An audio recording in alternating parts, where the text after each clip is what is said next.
Então eu vou convidar a todos a que acompanhem a leitura e que façam a leitura comigo no livro dos Cânticos dos Cânticos. Antigamente nós conhecíamos como Cantares de Salomão. Cântico dos Cânticos, capítulo 2, versos 10 até o versículo de número 17. Cântico dos Cânticos, capítulo 2, versículos 10 a 17. Vamos a uma só voz, igreja, fazer essa leitura? Meu amado me disse: levanta-se, minha querida, venha comigo, minha bela. Veja, o inverno acabou e as chuvas passaram, as flores estão brotando, chegou a época das canções e o arrulhar das pombas enche o ar. As figueiras começam a dar frutos e as videiras perfumadas florescem. Levante-se, minha querida, venha comigo, minha bela. Minha pomba está escondida entre as pedras, oculta nas fendas das rochas. Mostra-me seu rosto e deixa-me ouvir sua voz, pois sua voz é doce e seu rosto é lindo. Peguem todas as raposas, as rapozinhas, antes que destruam o vinhedo do amor, pois as videiras estão em flor. Meu amado é meu e eu sou dele. Ele pastoreia entre os lírios, antes que soprem as brisas do amanhecer e fujam as sombras da noite.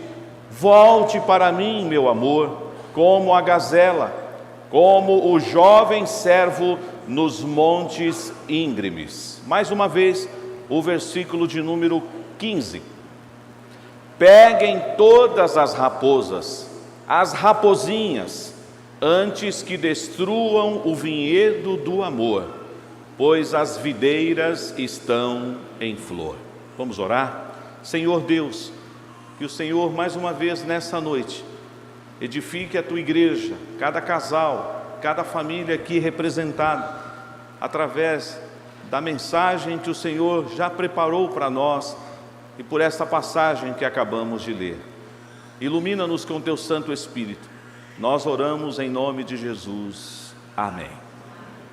Seu relacionamento vai bem? Se você tivesse que dar uma nota para o seu relacionamento, qual seria a nota? Dentre tantos autores que têm feito uma leitura do tempo que estamos atravessando, um homem que viveu de 1925 a 2017, conhecidíssimo aí, seu livro esteve nos topos aí das paradas, chamado Zygmunt Bauman. Ele lançou um livro em 2004 aqui no Brasil, chamado O Amor Líquido. E ele trata algumas coisas no seu livro sobre relacionamento. Ele faz uma leitura do momento que nós estamos vivendo como sociedade. E olha que de 2004 para cá, muita coisa já piorou, infelizmente. Zygmunt Bauman, no seu livro O Amor Líquido, ele trabalha essa questão do relacionamento do homem e da mulher, o relacionamento do ser humano. E eu quero rapidamente ler 3 reflexões em cima do que ele escreve no seu livro.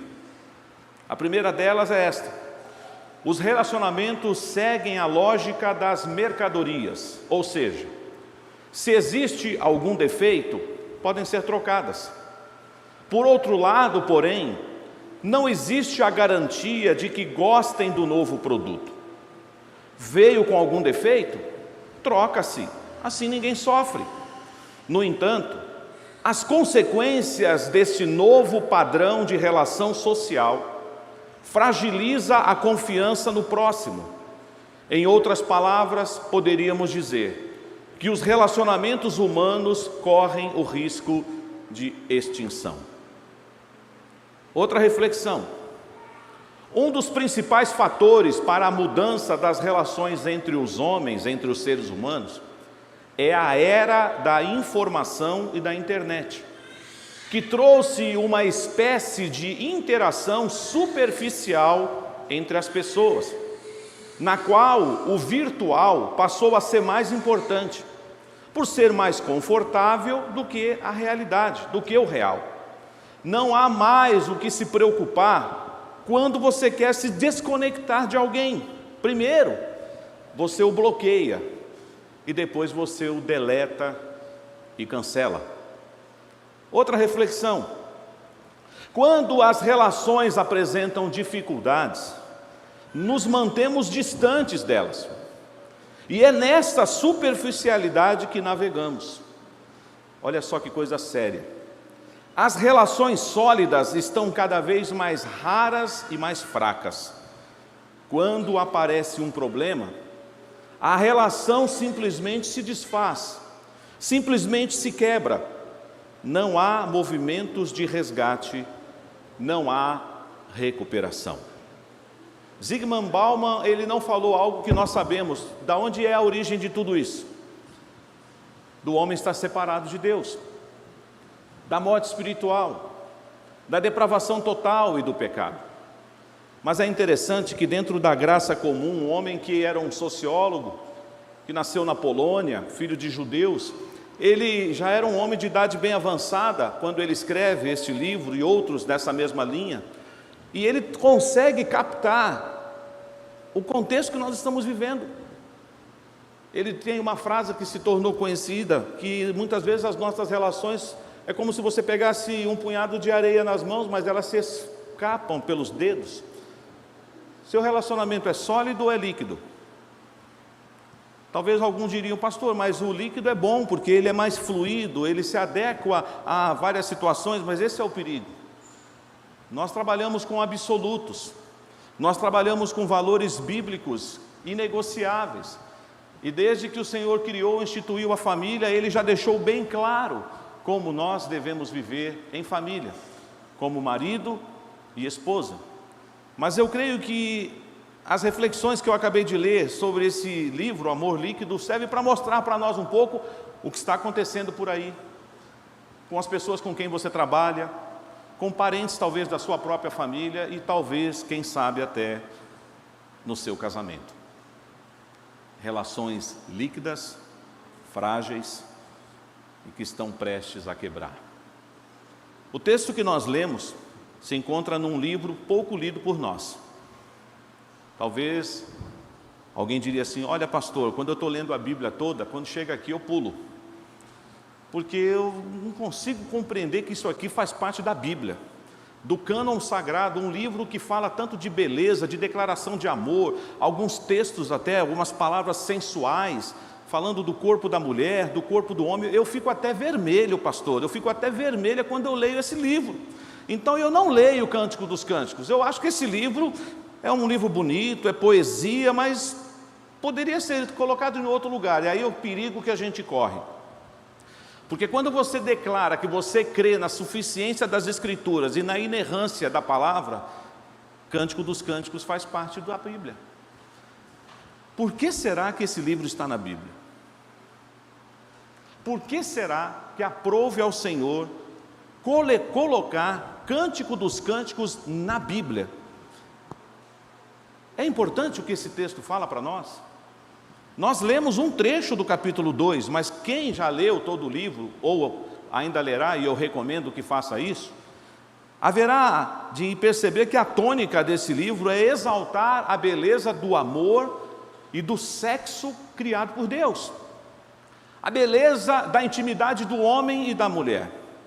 É bem verdade, eu preciso trazer essa informação aos irmãos, que muitos preferem olhar para Cântico dos Cânticos como um livro alegórico. Porque muitos judeus olhavam assim. Eles entendiam que este livro não está falando do amor de um homem e de uma mulher. E é interessante que eu não vou nem partir da premissa que é Salomão e a Sulamita. Porque a grande controvérsia também se é Salomão. Porque no aspecto de amar, Salomão não foi muito exemplo. Ele teve um harém de mulheres. E eu prefiro então não trabalhar com a tese de que o homem é Salomão. Não sabemos quem é esse homem, quem é esse pastor, quem é esse amado. Quem é essa mulher formosa e morena? Mas o texto fala de outras mulheres que estão juntos com ela, como se fossem as damas da noiva. Mas o texto para aqueles que gostam da alegoria, pode ser para ilustrar o amor de Deus para com o seu povo, o amor de Deus para com a noiva que é Israel, ou trazendo para o Novo Testamento, o amor de Cristo, que é o noivo, pela noiva, que é a igreja. Eu já vi pastores pregarem Cântico dos Cânticos com essa perspectiva, não do amor de um homem e de uma mulher, mas na perspectiva alegórica de que esse livro, que exalta o sexo, que exalta a beleza da intimidade de um homem e de uma mulher, ele não está falando do homem e da mulher, mas está falando de quem? De Deus, do seu povo, de Cristo, da sua igreja. Mas de uns anos para cá, talvez nos últimos 100 anos, muito tem se debatido sobre esse livro. E agora muitos pastores, estudiosos, reformados têm entendido, não, esse livro é para falar de amor mesmo. Esse livro é para ensinar a beleza do sexo criada por Deus. Mas como nós vivemos uma sociedade totalmente depravada, totalmente líquida e descartável, parece que ter um livro na Bíblia que fala de sexo, meu Deus, por que um livro assim? Porque o sexo é uma bênção. Porque a vida do homem e da mulher, da forma bíblica, é saudável e é bonita. E esse livro então exalta o amor de um homem e de uma mulher. Você, quando começa a ler, desde o primeiro capítulo até o seu último capítulo, você vai sentir o aroma do amor, exala amor nesse livro. Por isso que falar de relacionamento conjugal, não tem como nós passarmos de largo deste livro. E estou lendo apenas o capítulo 2 e alguns versos deste capítulo. Algumas curiosidades desse livro. O nome de Deus não está no livro de Cântico dos Cânticos. Aí está vendo, pastor? Nem o nome de Deus está no livro. Mas no livro de Esther também não tem o nome de Deus. Mas você pode entender o que está acontecendo ali. E um conselho que eu daria aos irmãos que têm uma dificuldade para entender esse livro com a beleza que ele tem, sem a malícia que o mundo contaminou o nosso coração, é que você tem que entender esse livro usando como pano de fundo o Jardim do Éden. Gênesis 1 e 2. Antes do pecado, como que é que Adão e Eva viviam no paraíso? Como vocês acham? Às vezes a gente se atém àquela parte, andavam nus e não se envergonhavam. É verdade, não havia malícia, não havia pecado. Mas podem imaginar, no dia em que Deus entregou a Eva para Adão e falou assim, aqui ó, sua esposa, meu presente para você. Eu fico imaginando Adão passeando pelo Jardim do Éden com a sua amada, entre as plantas, entre as flores, entre os pomares, saboreando dos frutos, deleitando-se no amor perfeito. É claro que tem Gênesis 3 na história, infelizmente muita coisa muda. Hoje mesmo estávamos estudando isso, sobre a origem do pecado, e vemos que aquela sessão das desculpas começa ali. Adão fala o que para Deus? A mulher que o Senhor me deu, ela que fez isso comigo, aí, quase que dizendo, a culpa é sua, Senhor. O Senhor me deu a mulher e ela trouxe transtorno para mim. Mas é desde lá para cá que a gente sempre fica transferindo as nossas culpas para alguém. Ah, eu pequei, mas é por causa dela. Eu pequei, por causa dele, por causa dessa circunstância. Tudo isso começou lá no jardim. Então, ao ler Cantares ou Cântico dos Cânticos, tenha em mente o Jardim do Éden. O jardim onde não há pecado, onde não há vergonha, onde ambos estão nus e não tem vergonha um do outro, há intimidade. E amada igreja, não é pecado falar de sexo na igreja. Nós precisamos ensinar, e eu vou usar uma linguagem que não escandaliza e não fere até os nossos pré-adolescentes que estão aqui. Agora, é triste dizer isso, eu não queria dizer isso. Mas às vezes nós ficamos com os rostos avermelhados na igreja quando falamos sobre isso, mas os seus filhos, eles sabem mais de sexo do que você pensa. E eu não estou falando de jovem e adolescente agora não, eu estou falando de criança, que infelizmente estão aprendendo da pior forma possível. Não é que você, pai e mãe, está ensinando, não.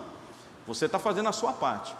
Mas quantas horas os seus filhos passam com outros, abre aspas e fecha aspas, educadores? Claro que eu não posso generalizar.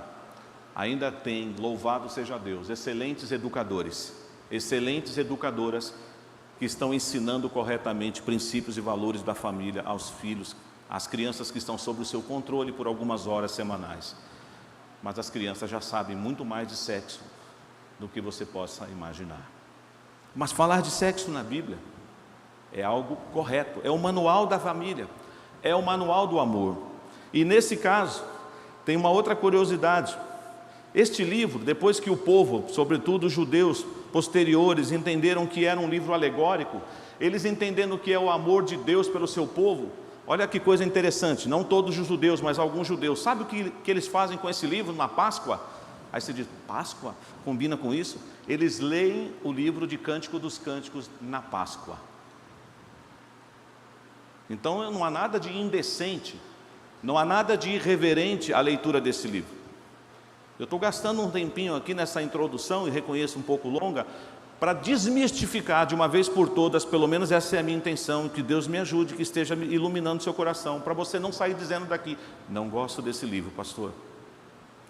Se fosse eu não colocaria ele na Bíblia, mas isso não está em nosso poder.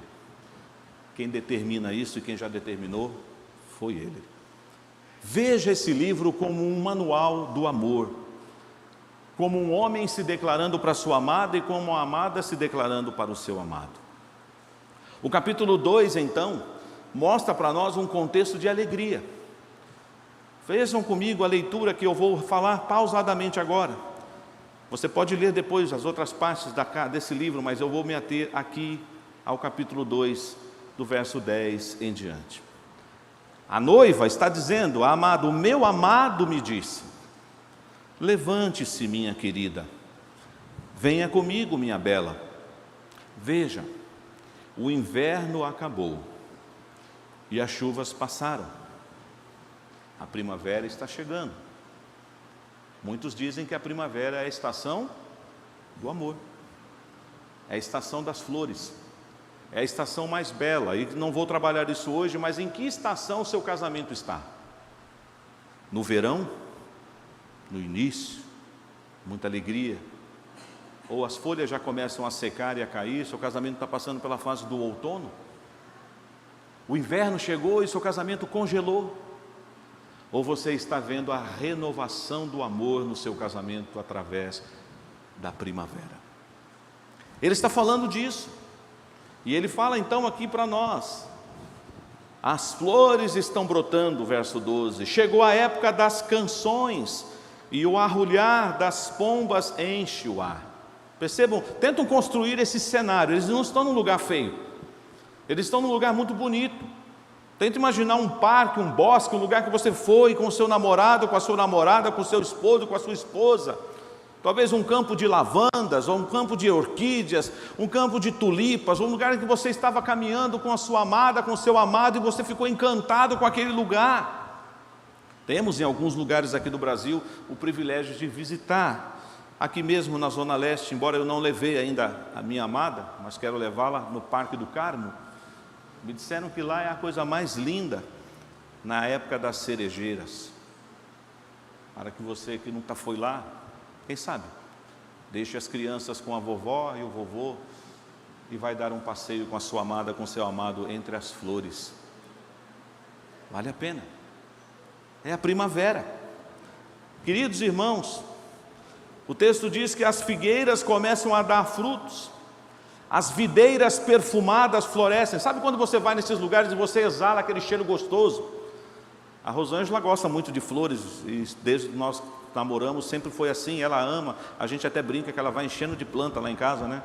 E aí já pensamos em morar em apartamento, mas tem um probleminha, como é que vai levar tudo aquilo? E ela fala, eu falei, amor, a gente só vai ter um vasinho na mesa. Ela, não, eu não abro mão das minhas plantas, das minhas flores. E esses dias nós estávamos chegando na casa de alguém e ela falou, Gil, sente o cheiro da dama da noite. Não é gostoso? E é essa época do ano. Agora, se você vive uma vida corrida, você vai, o quê? Não estou sentindo cheiro de nada. E aí esse é um problema que nós homens temos. Nós não percebemos alguns detalhes. Lembro daquilo que o Cid falou dos pequenas coisas. Pequenas coisas. O cheiro da dama da noite. O cheiro da flor. O cheiro dos frutos. E ele continua. E ele então agora vai e fala assim, levante-se, minha querida, venha comigo, minha bela. Minha pomba está escondida entre as pedras, oculta nas fendas das rochas. Mostra-me seu rosto, deixe-me ouvir a sua voz, pois a sua voz é doce e o seu rosto é lindo. Mas agora chegamos no versículo que é a chave da nossa mensagem nessa noite. A esposa e as mulheres de Jerusalém estão dizendo assim, peguem todas as rapozinhas, antes que destruam o vinhedo do amor, pois as videiras estão em flor. Quando a gente põe no diminutivo assim algum animal, ele fica mais bonitinho, né? Carinhosinho, não é? Raposinha, que bichinho inofensivo. A raposinha não faz mal para ninguém. Quem não gostaria aqui de segurar uma raposinha na mão? É uma raposinha. Recentemente aí saiu na notícia uma mulher que estava criando um lobo. Ela pegou filhote, criou, daí o pessoal achou aquela orelha meio estranha, falou: isso aí não é cachorro não. Ela é sim, mas criou em casa, no colo. Aí veio lá o pessoal lá da proteção dos animais e falou assim: sinto muito, minha senhora, só vai ter que mandar entregar o lobo aí para o zoológico. Isso não é cachorro, isso é um lobo. Não era nem aquele lobo vestido de cordeiro, não, era lobo mesmo. Pois bem, queridos, parece uma poesia, e é uma poesia hebraica. A forma como ele é colocado aqui, ela diz assim: peguem todas as rapozinhas, antes que elas destruam o vinhedo. Por que isso? Porque o Senhor colocou estas palavras aqui para nós, e nós vamos meditar nessa noite. É porque a raposa, ela é um animal pequeno, mas ela causa grandes estragos no vinhedo, na plantação. Ela devasta e arrasa as vinhas que estão florescendo. Então quem planta vinha, os produtores de uva, eles têm um cuidado, porque raposa é perigo constante, perto. E nós vamos usar essa analogia das raposinhas para os nossos relacionamentos. Quais são as raposinhas que estão tentando destruir a vinha do seu casamento? Quais são as raposinhas que podem estar rondando o seu pomar, o seu jardim, o seu casamento, o seu relacionamento com o seu marido, com a sua esposa, e que estão destruindo aquilo que Deus deu para vocês construírem no dia a dia? Aqui nós temos irmãos e irmãs que começaram há pouco tempo a caminhada como marido e mulher, mas temos irmãos aqui de 53 anos de casados.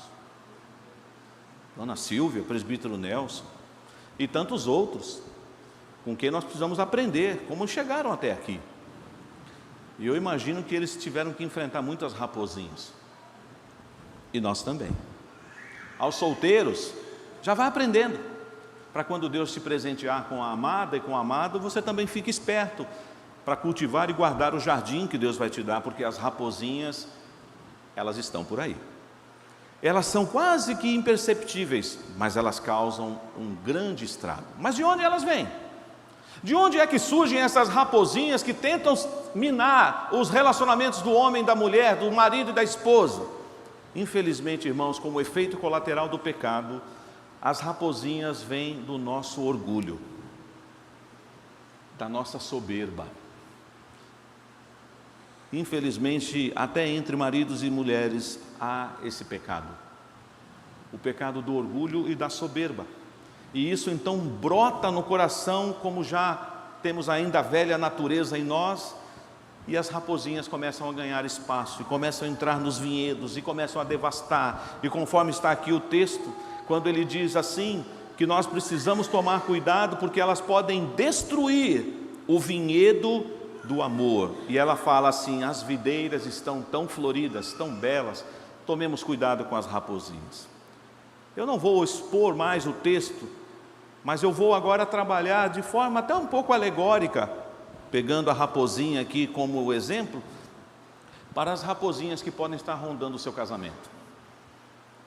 E certamente eu, a Rosângela, nós precisamos estar atentos a isso também. Às vezes, quando eu prego para a família ou a minha esposa, nós devemos pensar: deve ser o casal perfeito. Nós temos as nossas lutas também.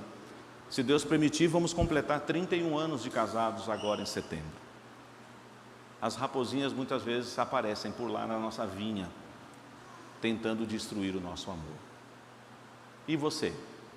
Você que ouviu essa explanação, ou talvez você que não gosta de ler Cântico dos Cânticos, minha oração é que você leia. Que você não veja esse livro apenas como: nossa, eu sei que tem uma frase aqui que ninguém gosta. Eu até brinquei com a minha esposa essa semana. Falei: nós vamos ler Cântico dos Cânticos, só que eu vou ter que te chamar de égua de Faraó. Aí ela: aí não, aí eu não quero. Mas na época, quando uma mulher era comparada com as éguas de Faraó, ela falava: ai, obrigada. Ficava toda Porque a égua de Faraó era tratada com os melhores produtos cosméticos que vocês possam imaginar. Recentemente aí, não faz muito tempo, um produto aí foi lançado, um shampoo para mulheres, que falavam que era aplicado nas renas dos cavalos, lá na crina, né? Nem entendo direito isso aí. Mas para falar, olha, é tão bom, aquele brilho que você vê, né? Aí é claro que as mulheres de hoje dizem, não, pastor, muda o exemplo, né? Não precisa ser a égua de Faraó, pode ser um cachorrinho, um gatinho, né? O meu passarinho, mas égua não vai dar certo. Mas preste atenção, é uma linguagem poética, é uma linguagem que foi escrita para aquela época, como hoje também quando você vê Adão exclamando, esta afinal é carne da minha carne, osso dos meus ossos, chamar-se-á varoa. Mas se hoje você fosse fazer uma tradução literal, quando Adão acordou e viu a mulher dele, o que ele falou? Uma frase só, uau, é isso, carne da minha carne, osso dos meus ossos, chamar-se-á varoa. Que presente maravilhoso que Deus me deu. Mas as raposinhas estão por aí. As raposinhas são perigosas. E rapidamente, eu quero ver com você algumas raposinhas que podem estar tentando destruir o seu casamento, o seu relacionamento. Primeira raposinha, linguagem ofensiva. Nós temos que nos comunicar no casamento. E às vezes a comunicação não vai bem, porque ela está contaminada com ironia, sarcasmo no casamento. Pense um marido irônico, sarcástico, ou uma mulher irônica. O diálogo entre eles acaba beirando às vezes a ofensa, xingamentos, palavras que não podem ser proferidas em outro lugar, mas que proferimos em casa. Eu presenciei uma situação uma vez, há muitos anos mesmo, em que eu liguei na casa de um membro da igreja, a qual eu era pastor, e quem atendeu o telefone não foi o marido, mas foi um dos membros da casa. E a pessoa então disse em voz alta, é para você. E aí a pessoa gritou, que no caso era o marido, o que sua? E falou um palavrão, falou, é o pastor. O pastor, boa noite, pastor. Pois não, pastor. Eu já tinha escutado. Nesse tempo aí de aula online, palestra online, a gente estava outro dia também, num encontro de casais online, e era tudo sobre o amor, carinho. Eu já falei para você nunca aprende, o microfone ligado. Aí tem gente que diz, por isso que eu deixo a tela fechada, o microfone desligado, mas isso também não é legal. O que você está fazendo que a gente não pode ver? Se você está participando de uma programação da igreja, eu quero te ver. Eu quero saber o que você está fazendo. Porque você pode estar lixando a unha, né? Passando um esmaltezinho. Amém, amém, a palavra boa. Cuidado. O homem pode estar aproveitando para fazer um conserto de alguma coisa. Ninguém está vendo. Vou fazer uma manutençãozinha aqui. Ninguém está vendo ou Deus está vendo? Cuidado com as raposinhas, linguagem ofensiva. Outro problema que acontece, a amizade sem os devidos limites. Pastor, mas o senhor está querendo dizer que eu não posso cultivar mais amizade depois que eu casei? Claro que pode, mas agora o seu melhor amigo é seu marido. Sua melhor amiga é sua esposa, porque se você investe mais tempo nos seus amigos, nos happy hours da vida, e não sai com a sua esposa, não sai com o seu marido, tem alguma coisa errada. Nem que for para tomar um picolé ou um sorvete de palito, que aqui em São Paulo é assim que fala, né? Nem que for para tomar o mais baratinho que for, para comer um pãozinho, um sonho na padaria. Cuidado para que você não estar investindo tempo demais nas amizades. Eu sei que tem casais aqui, maridos que gostam do futebolzinho, que já negociou com a esposa, qual é o dia da semana que está liberado para o futebol. A esposa pode falar, eu vou sair com as minhas amigas tal dia, esse dia é inegociável. Ok, o casal pode ter seus acordos, mas o casal tem que investir um no outro. Porque é estranho você ter mais vontade de estar com seus amigos, colegas do trabalho, colegas da faculdade, até irmãs e irmãos da igreja. Mas eu estava com os irmãos da igreja, eu sei. Eu estava com as irmãs da igreja, eu sei, mas você não estava comigo. Eu queria você comigo. Nós não casamos? Às vezes nós estamos tirando 10 para as pessoas da igreja, da sociedade, mas estamos tirando 0 em casa. Estamos tirando 0. Nós precisamos, irmãos, cultivar uma amizade saudável, porque a sua melhor amiga é a sua esposa, o seu melhor amigo é o seu esposo. E cuidado, porque se você colocar alguém no lugar do seu esposo ou da sua esposa, você está pecando. Ah, mas eu tenho tanta amizade com fulana. Ok, pode manter. Mas se alguém um dia te perguntar, e aí, quem é seu melhor amigo depois de Jesus? Meu marido, minha esposa. Semana que vem, se Deus permitir, nós vamos falar de filhos. Os filhos são uma bênção, não são? Mas, queridos, o amor do marido e da esposa vem antes dos filhos. E tem muito casamento que usa os filhos para sustentar o casamento. E a hora que os filhos não existem mais, o casamento também não existe. Você não pode amar. Poxa, pastor, eu não tenho que amar meu filho, a minha filha. Meu filho, fruto do nosso casamento. Claro que você tem que amar. Mas para eles terem existido, a forma que Deus usou foi através do quê? Do seu amor, com o seu amado, com a sua amada. Por isso, irmãos, cuidado com as amizades que não têm limite. Outras coisas, palavras desmotivadoras. Outra raposinha que de vez em quando entra e faz um estrago no pomar do amor do casal. E aí frases como esta: você nunca vai conseguir ser como o marido da fulana. Você não tem jeito mesmo.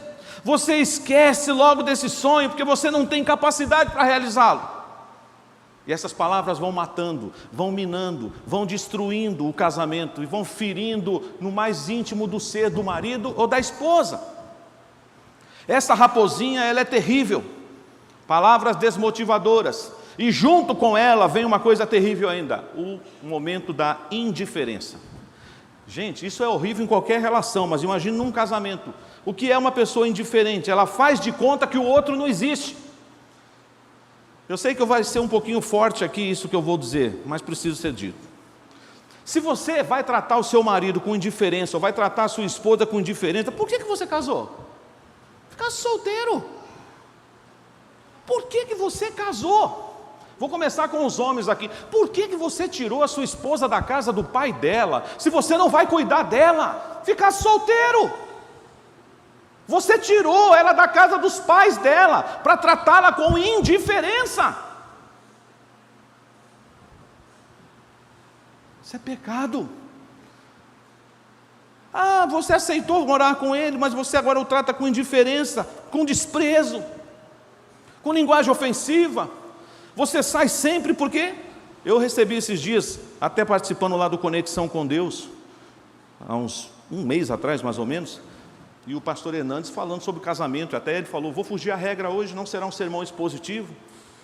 E ele trabalhou uma questão interessante, e ele contou uma história, eu quero crer que ela seja verídica, que Abraham Lincoln, presidente dos Estados Unidos, ele fazia muita reunião quando ele era presidente. Ele ficava até de madrugada na Casa Branca, ou no local, que eu não sei se na época ainda já existia a Casa Branca.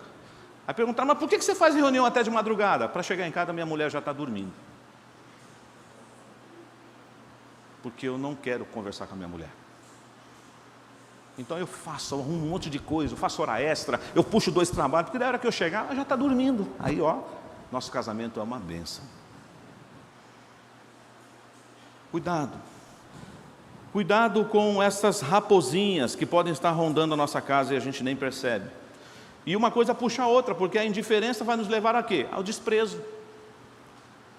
É tratar o outro com desamor, como se fosse um objeto e não como uma pessoa. Nós não somos objetos, nem o homem nem a mulher. Nós somos criados à imagem e semelhança de Deus. Segundo Paulo, escrevendo aos Efésios capítulo 2, verso 10, nós somos feitura de Deus, nós somos poema de Deus. Deus investiu o melhor, você é a coroa da criação. Como que nós vamos pegar algo que Deus colocou lá de forma tão bela e vamos tratar como um objeto? Amando mais as coisas. Eu também tenho o meu animalzinho de estimação, o meu pet, mas eu acho um absurdo quando eu vejo um homem, uma mulher amando mais um pet, um gatinho, um cachorro, uma calopsita, ou o que seja, mais do que um ser humano. Isso está errado. Tem gente que não quer mais ter filho. O planejamento é assim: vamos casar e vamos ganhar um cachorro, comprar um cachorro, um gatinho. Mas o plano de Deus em Gênesis é outro: crescei-vos. e multiplicai-vos. É pecado ter um animalzinho de estimação? Claro que não. Nós já estamos apegados com o Luper. O Gustavo vai voltar, ele já falou que quando casar vai levar o cachorrinho. Aí a Rosane falou assim, não vai levar não. É nossa companhia. Faz festinha toda vez que a gente chega e abre a porta. Ele não fica mal-humorado, está sempre fazendo festinha. Mas isso não te dá o direito de substituir seu marido por um cachorro. Aquela música não serve e nunca serviu. Troque sua criança, troque seu cachorro por uma criança pobre, né? A música era assim, né? Mas acho que agora inverteram. Troque sua criança por um cachorro pobre. Você percebe que a televisão ela faz questão de mostrar algumas coisas, você só falta vir as lágrimas. O cachorrinho está abandonado lá na Marginal Tietê, e aí vai lá e para, a Globo vem com o Globocop e mostra não sei o que para resgatar o cachorrinho, aquela coisa assim. E o ser humano? E as pessoas que estão perecendo aí nos viadutos? Por que não mostram? Porque dá mais ibope mostrar o cachorrinho. Inversão de valores. Portanto, cuidado com a raposinha do desprezo. Não despreze a sua amada, não despreze o seu amado. É possível que um dia você não esteja nos seus melhores dias. É normal. Não estou legal hoje, eu acho que eu vou... E acabamos ferindo um ao outro. Machucamos, damos respostas atravessadas, chegamos às vezes com a cabeça quente, ou estamos lidando com um problema em casa, o outro não sabe o que está acontecendo. Aquele dia não é o dia da DR, não é o melhor dia para discutir, mas às vezes nós trocamos os pés pelas mãos. Outra coisa que também é perigoso é quando não há mais afetividade no casamento. A raposinha minou e fica uma relação seca, árida. Por isso que nós precisamos o tempo todo encher o pote do amor, que nós vamos usando. Cada casal aqui sabe a fase que está vivendo, mas uma coisa nós precisamos pedir para o Senhor: Senhor, derrama o teu amor no nosso coração para nós continuarmos investindo um no outro. Tem mais raposinhas, talvez você tenha aí outras raposinhas para falar. Ah, pastor, fala essa, fala aquela. Talvez você vai ter que conversar depois com a sua esposa, com o seu esposo, de outras raposinhas que você está lembrando. Raposinhas bem específicas do seu casamento. Algumas dessas são mais gerais, mas de repente tem raposinhas bem particulares. Uma raposinha personalizada para o seu casamento. Cuidado com ela, porque ela também devasta e destrói. Mas eu termino com uma aqui perigosa. A raposinha da interferência familiar. Há familiares que se intrometem na vida do casal, querem ditar como o casal deve agir, e outros ficam jogando um contra o outro por causa dos seus familiares. É forte, mas é verdade. Quem é sua família hoje? A mamãe e o papai. Não. Sua família é sua esposa, e o seu marido, e os seus filhos. O que a mamãe e o papai agora é? São meus parentes. Aí você diz: pastor, isso é uma heresia. A Bíblia diz que é para honrar pai e mãe, e é para honrar mesmo, mas cuidado, porque se você quer continuar sendo, sabe, a mamãe e o papai ocupando um lugar no lugar da sua esposa e do seu esposo, vai dar problema. Como diz a gíria, vai dar ruim.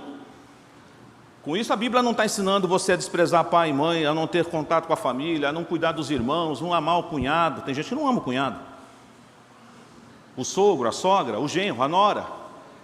Mas eles não são família. Família nuclear, celular. É papai, mamãe e os filhos. Sua esposa, seu esposo, seus filhos. A sogra, o sogro, a mãe, o tio, são parentes, familiares. São bem-vindos, cuidemos deles, amemos eles. Mas quem é a prioridade? Seu marido, sua esposa. Às vezes a gente tem que defender o nosso cônjuge até para nossos parentes, e às vezes a gente não faz isso. Então, queridos, as raposinhas estão por aí, devastando os vinhedos dos casamentos de muitos. Seu relacionamento vai bem? Você poderia descrever o seu casamento com as palavras que nós lemos essa noite de Cântico dos Cânticos, capítulo 2, do versos 10 a 17? Você está vivendo a estação da primavera do amor no seu casamento? Ah, pastor, o inverno foi forte, viu? O inverno congelou lá em casa, mas a primavera está chegando. As flores vão nascer. O Senhor vai renovar. O Senhor pode restaurar. Tem uma palavra que ela é muito parecida no vocabulário português. ela é separação e superação. Algumas vogais só que mudam. Em vez de separar, supere, restaure, trabalhe o caminho do perdão e fique esperto. Cerque a sua vinha, mas põe bastante arame farpado. Põe energia elétrica lá, para a raposinha tomar um choque, para ela não entrar. Você precisa vigiar. Você precisa guardar a sua casa, o seu lar, porque as raposinhas estão por aí. Talvez você não goste de Bauman, e eu quero confessar que agora que eu estou lendo alguma coisa dele, a gente precisa às vezes ler também outros livros, para termos uma dimensão do que está acontecendo aí fora. Mas o Bauman, no seu livro, ele fala que as pessoas hoje são aquilo que está sendo bem difundido também, elas são descartáveis. Usou? Joga fora. Quebrou? Não é para consertar. Vai lá no Ecoponto e joga lá e compra um novo. As pessoas estão fazendo isso no casamento também. Ah, está com defeito? Devolve, está na garantia. A minha mãe brincou com a Rosângela quando nós casamos, falou: você não tem devolução não. Às vezes a gente pensa assim, né? Ah, papai, voltei por quê, filho? Não, estou na garantia ainda. Cuidado, mas aí entram os pais, e já fica aqui as cenas dos próximos capítulos. O que você, pai, está fazendo para que o casamento do seu filho e da sua filha não seja líquido, mas sólido? Mas ele é tão pequenininho, ele é uma criança. Ora, e comece a orar pelo casamento do seu filho. Comece a orar pelo casamento da sua filha, ainda que eles sejam pequenos. Mas uma pergunta que não quer calar: e sua família? Vai bem?